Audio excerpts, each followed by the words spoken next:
Hello, everybody, and welcome to this week's Attractions Group podcast, Pick Six, where we bring you the top stories in the attractions industry.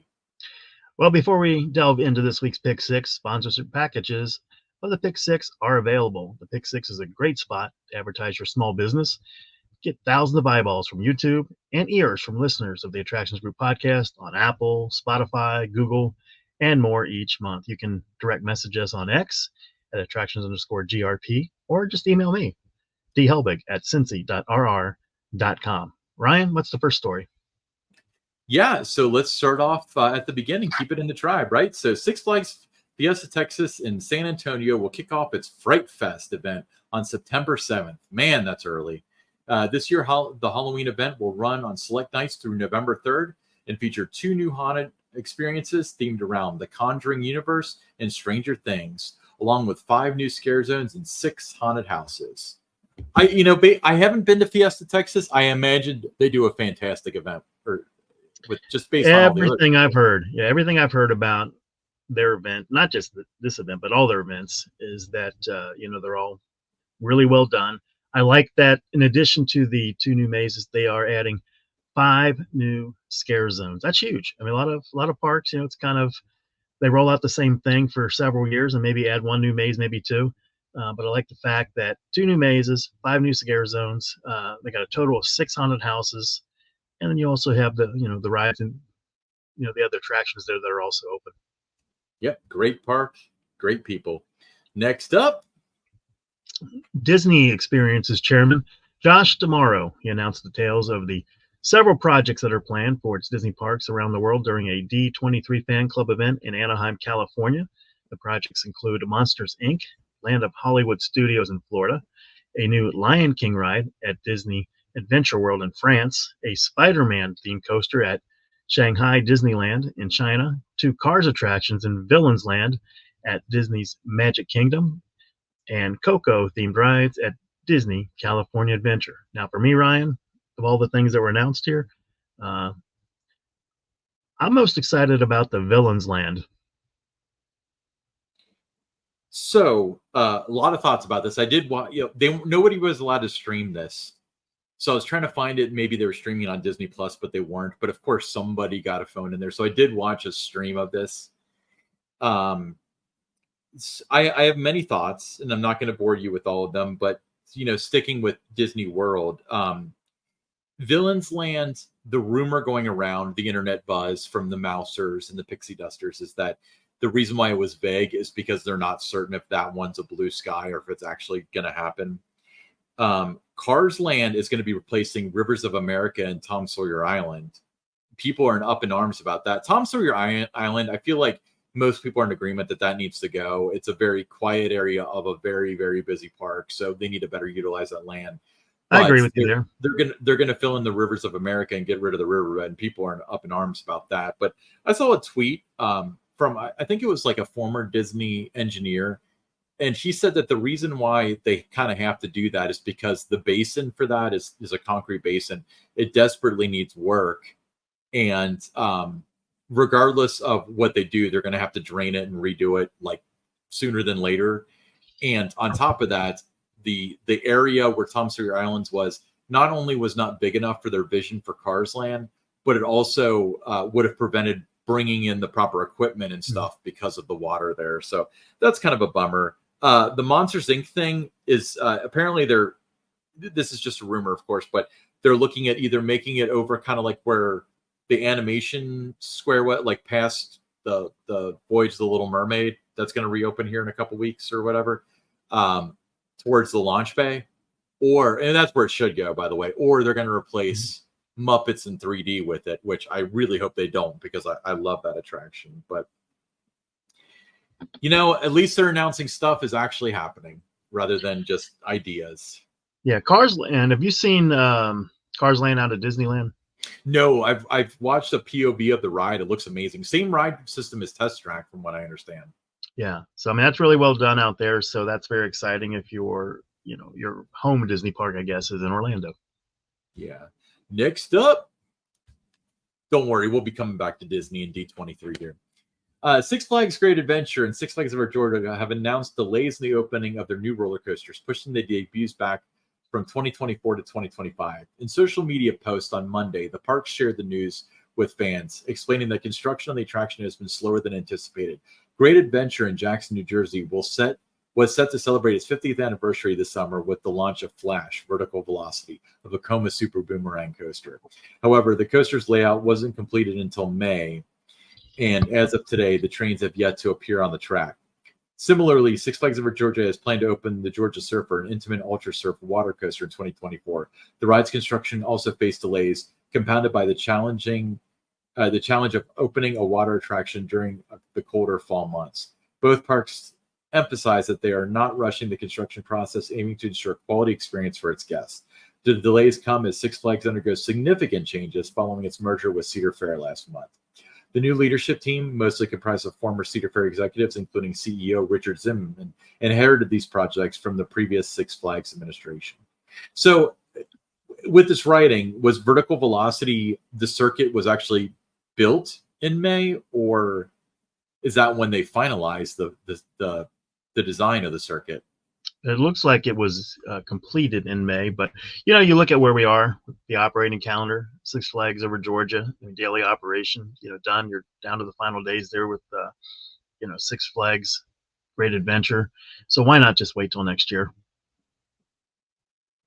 Yeah, I mean, I understand that, especially with the surf coaster. Although it probably is pretty toasty in Georgia for a lot of September and October. But it is. On the other hand, I mean, they marketed these to season pass holders that they'd be available in 2024. So I do see the other side of the coin. But with that being said, I mean, it's disappointing for the guest.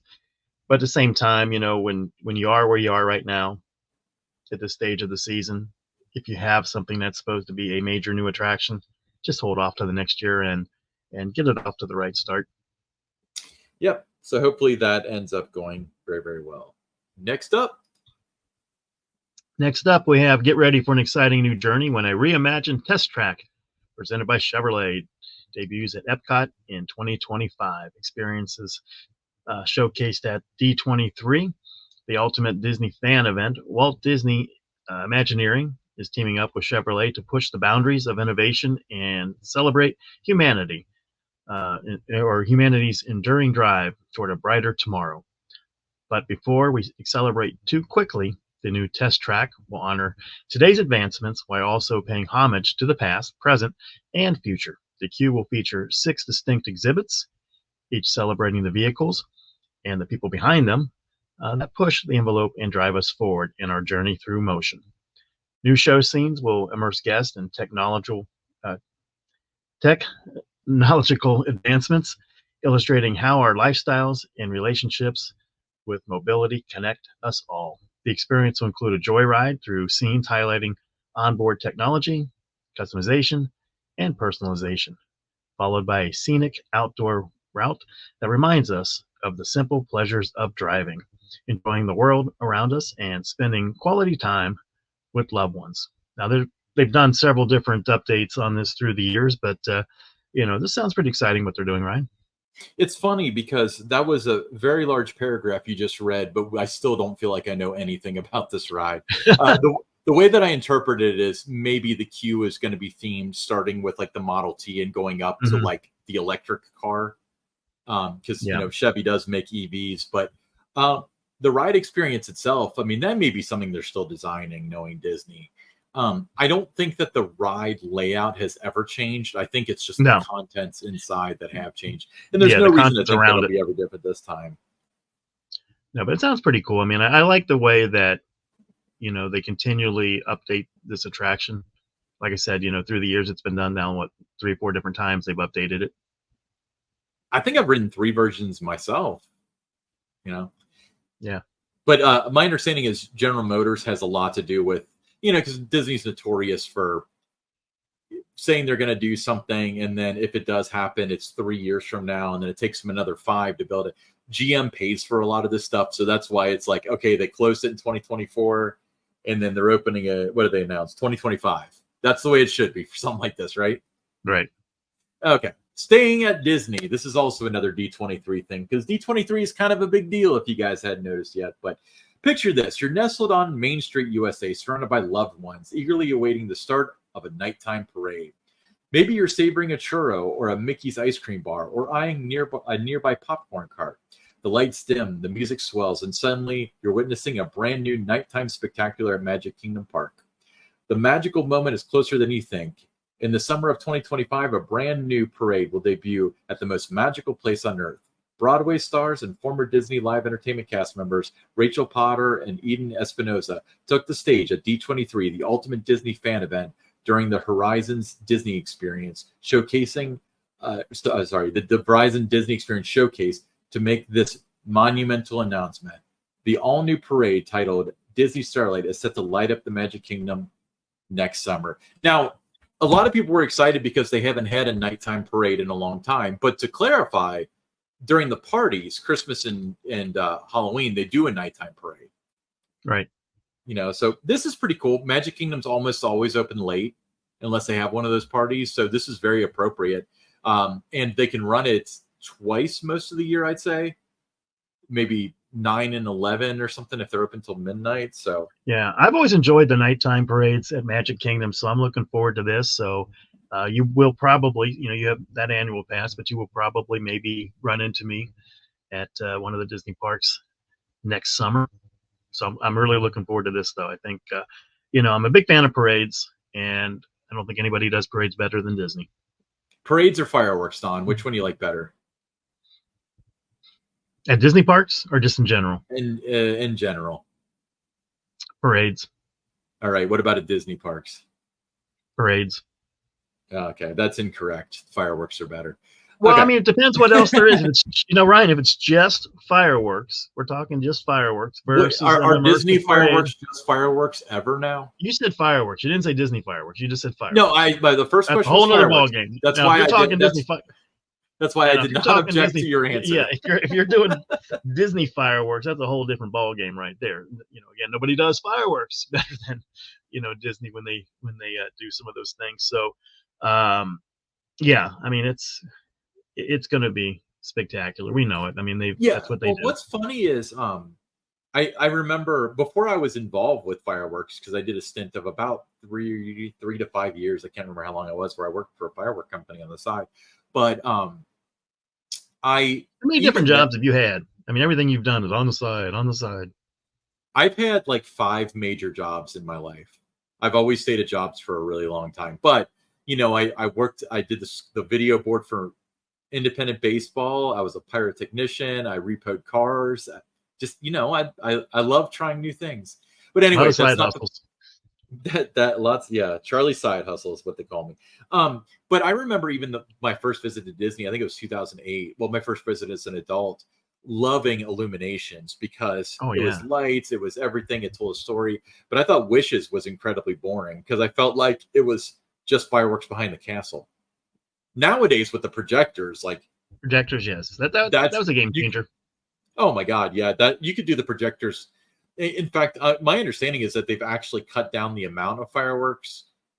People say it's a cost savings, but the truth is you can design a show any way you want. You'd have to cut out a lot of fireworks to actually save money. And they still shoot them off the castle. That would be the way to save a ton of money, is to cut them from the castle itself. But I digress. All right, next story.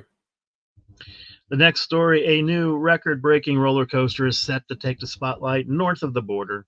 We're talking about Alpine Fury, scheduled to debut in 2025 at Canada's Wonderland near Toronto. This thrilling launch coaster will be Canada's largest, or longest, tallest, and fastest of its kind. It will also boast the most inversions of any launch coaster in North America, with a staggering 9 twists and flips. Alpine Fury's adventure begins with an electrifying launch, propelling riders 164 feet into the air from the summit.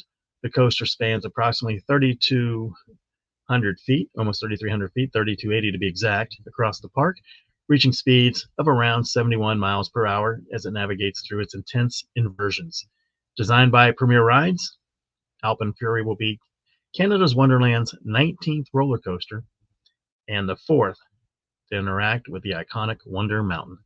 this, Ryan, caught my attention when they announced it. Super excited about this, and I'm definitely going to have to update my passport because this is a coaster that looks like it is must do. Yeah, it's funny because all the people, I've got friends that have a myriad of parks as their home parks, and all of them are texting me saying, like, I can't believe they're getting that. I want that. Good on Premier Rides. They're working with Cedar Fair for the first time in a long time. Right. Or, I'm sorry, Six Flags for the, well, no, maybe that's not true. I think old Six Flags worked with Premier. They Do they have did. a Skyrocket anywhere? Not off the top of my head that I can think of. Well, they put one at every Busch Gardens and SeaWorld park. So they definitely haven't been bored. But I can't think of, a Six Flags park that put in a Premier ride in the last 5 years or so, but definitely more recent than Cedar Fair. Because Cedar Fair most recently is 2006-ish with Italian Job, probably at Canada's Wonderland. Does that sound about this right? list looks spectacular. I mean, it's 9 inversions. I mean, think about that. Yeah, it's like so it's going to beat out the Steel Curtain for inversions. I think that's got 7 or 8. That was the most in North America. And I will tell you this too. I thought Canada's Wonderland, did a great job with its teaser campaign. Mm-hmm. That everybody talking about it. Everybody was, anxiously awaiting for this announcement, and there didn't seem to be, much of any disappointment out there. Everybody, seemed really pumped for this. Yeah, definitely gonna be a win for them. So let's look forward to that opening in the fall of 2025, presumably. All right, let's move on to the listener questions. First one from Mitchell, somewhere in Ohio. He said, "What will replace Snake River Falls at Cedar Point after it closes? And to make it tricky, name 3 replacements." Okay, Don, I'm going to clue you in. Forget about Top Thrill 2. Let's take that out of the equation because that's an outlier. For like the last 5 years, Cedar Point has removed one ride and replaced it with a restaurant every time. Yes, they have. So do you think it'll be a restaurant? This time, I don't think so. I don't think so. I would think what Cedar Point needs is a new wooden roller coaster. Yeah. Something along the lines. It doesn't have to be a record breaker, but I mean, it's Cedar Point, so maybe they'll try. But something along the lines of a Mystic Timbers would work well there. So that would be one. He said 3 replacements. They've got just about you look at it, they got about everything imaginable, right? So maybe something like a Big Bear Mountain, from Vekoma. That's a good space for something like that, I think.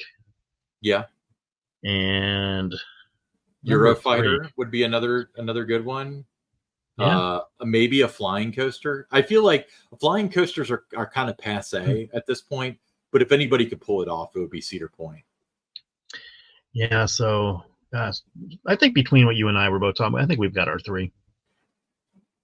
Yeah. But for me, just on what I think Cedar Point needs, I like the hardware, with the steel that they have. I think they're in a good place there. I would think a good brand new wooden roller coaster along the lines of a Mystic Timbers. Yeah. That's what everyone's saying, a modern wooden coaster. Great. Next up, Merritt D from Los Angeles, California. You both run an excellent podcast. Thank you. Thank you. Who would you put on your Mount Rushmore of theme park journalists or reporters? Well, we know Arthur Levine's going on there. Well, yeah, it's got to be Arthur Levine, Robert Niles, theme park insider. Yeah. You got to put him on there. No question for me too. I think Brady McDonald, Orange County Register, had written before for the Los Angeles Times. He does a great job, covering especially what's going on out there with Disney and Universal. He's on top of that. Fourth one is you think of those 3 right off the bat. I'm going to go Tim Baldwin from Amusement Today. That was going to be my 4th as well, but I think Tim does a really good job with the articles in Amusement Today. I mean, he's a very good writer, very articulate. Has his facts always straight. So I'm going to go with Tim Baldwin. So that would be my 4. So we've got Arthur Levine from About Theme Parks. We got Robert Niles, Theme Park Insider, Brady McDonald, Orange County Register, and Tim Baldwin, Amusement Today. That's 4. Yeah, very good. Yeah, those absolutely are definitely the ones that I would consider. It's hard to say because that was a different kind of question too, so I appreciate that. Yeah, but a theme park, because there are a lot of people from like USA Today that have covered a lot of theme park stuff. So it's not clearly defined if they've done some really good pieces, would they be eligible for Mount Rushmore, or is it people like Arthur that exclusively does theme park stuff? That would be the next question. But I think the ones that we have here, they're when you look at them in their body of work, I mean, it's about theme parks, with these guys. So, I mean, I think that's what they write about. I mean, you're right. Other people cover the industry, but they also write about other type of things. So you don't really see, when you're talking about some of the other papers out there, you don't really, see the ones that are just exclusively theme parks too much. It's almost now to where a couple of these guys have to start their own blogs to do that. Yeah, Substack is a big one. Yes. Non-mainstream media is becoming huge for stuff like that. Yeah, but I all four of these right here, I mean, I read everything that they write. Mm-hmm. So I don't miss any of it, and it's great insights. So I would definitely, subscribe to Amusement Today so you can read Tim's articles. Subscribe to the Orange County Register so you can read all of Brady McDonald's articles. Some of his articles are free, but you want to subscribe so you don't miss anything that he writes about. And then, of course, follow Robert Niles, Theme Park Insider, and Arthur Levine. Yeah, absolutely. All right. Well, that wraps up another Pick Six for this week. Make sure you follow us on all your favorite podcast apps, Apple, Google, Spotify, YouTube. Hit that subscribe button and follow us on X at attractions_GRP. We'll see you next week, everybody.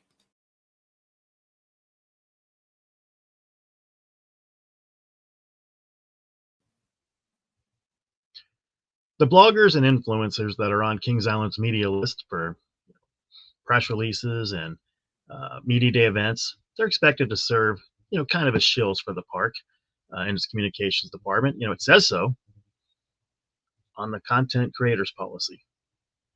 What they can't be is us. We've been told as much by not being included on the Kings Island Communications Directors list. Hello, everybody. Alongside Ryan Sir, I'm Don Helbig, and this is Tower Topics. And meaning this more than ever, this is a podcast by Kings Island fans for Kings Island fans, because that's who we are and that's who we care about. And Don, before you say anything, for the first time ever, we're going to enter the no shill zone. Okay. So we're going to take this episode to kind of explain our stance with this stuff because, especially in the comments, it seems like there are a lot of people that respect our opinion, and there are a lot of people that, well, and I wouldn't say a lot of people. There's a loud minority of people that anytime we say anything negative, they attack us personally and stuff. And if you want to do that, that's fine. It's the internet. We've been around. We get it.